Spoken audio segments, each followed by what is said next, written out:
Alrighty, so we are going to be going on to part 4 of the deck build. This should hopefully be the final installment. I've been having some holdback due to weather, and when it wasn't weather, I had some family in town, and once my family was out of town, then I ended up trying to real quickly bust out and install some windows on my house. We've had them on order for a little while.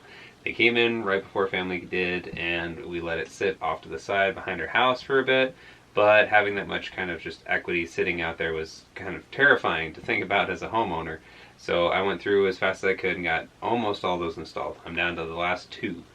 We have a break in the clouds and some nice weather for a split second. I will hopefully get the finality done to the porch.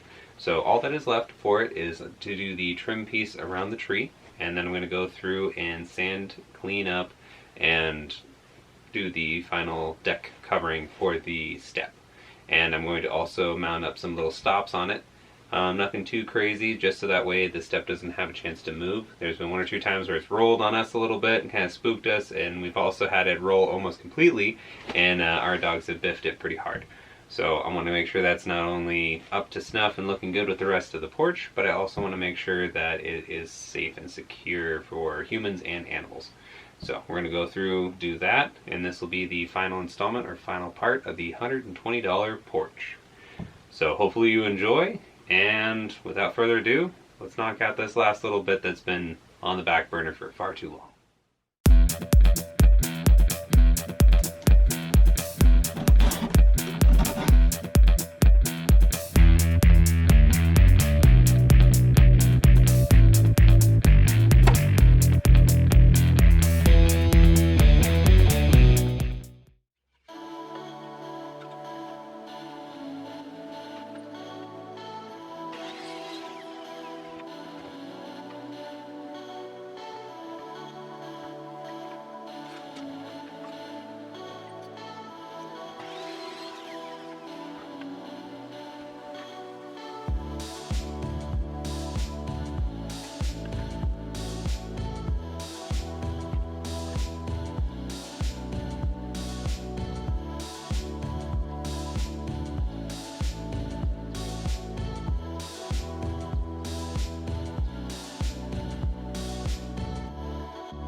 Alright, so there you have it. Hopefully you enjoyed it. The porch is 100% complete. So it is yet again the $120 porch. Reason being is I reused everything.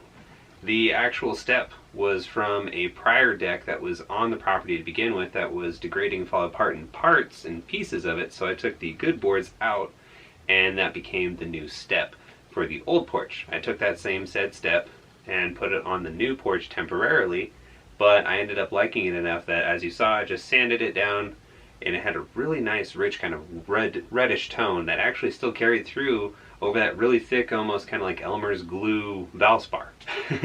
It's a good product. Loving that product so far. The triangles for the sides were a great retainer. I feel it tied it a little bit and still seemed eclectic and different, because I didn't want this to look like anything you could just see or find on Pinterest. That's the whole basis behind it, was to have something different, something intriguing and something enjoyable, something that was me. And my wife had a great deal of input on it, and so it's more or less a us kind of how we like to embody a few different things, you could say. And I really did enjoy the diamond around the tree. It originally was going to be a square, as you probably saw and kind of figured out, but as soon as I kind of just turned it, playing around with it, it just kind of locked in place and just, it went. It looked a lot better. It flowed a lot smoother. There's a little bit of oddity in the corners of it, but like I said, the porch was built around the tree and it's just kind of bridging the two together, but I feel it definitely tied it together and finished it out. The outside trim around the pallets definitely gave it that kind of perfect look, and just the Valspar all across the board looks amazing. I'm going to continue using, now that I have used with the primary purpose of it, I still have a bit left. I'm going to start going through on my old projects, sanding them up and reusing that same product to maintain them as they live the rest of their lives outside. So I'm very happy with that, and if I need to, I may pick up more in the future. But if you guys have any questions or any thoughts or ideas on this, feel free to leave a comment below. Hit a thumbs up if you enjoyed it. If you didn't, hit a thumbs down. It's perfectly fine. Either way, I'd like to know your opinion. So hopefully you enjoyed this. If it inspired you, let me know. I'd like to hear that in the comments as well. I like knowing if somebody enjoys the idea and wants to go forward with it and make their own approach to it. If you do, if you upload it onto YouTube or anything like that, feel free to leave that in the comments. Be more than happy to spam that up with your projects as well. That came from inspiration of mine. That just makes me more and more happy. So thank you very much. If you haven't already, and this is your first time going through this little playlist here, make sure and hit that like button, but also subscribe. That way you can keep up to date on all the content that I'm able to put out there and everything that I'm going along with. If you haven't yet as well, if you are subscribed, make sure to hit the notification bell. That helps me out a great deal, but it also gives you the ability to know as soon as content comes available, and as soon as it gets uploaded, you'll get a notification of it. And that just helps you know when you got some time, you have more than enough ability to watch a video, feel free to watch mine. And thank you very much so much for stopping by. Alright, have yourself a good one. Thanks again.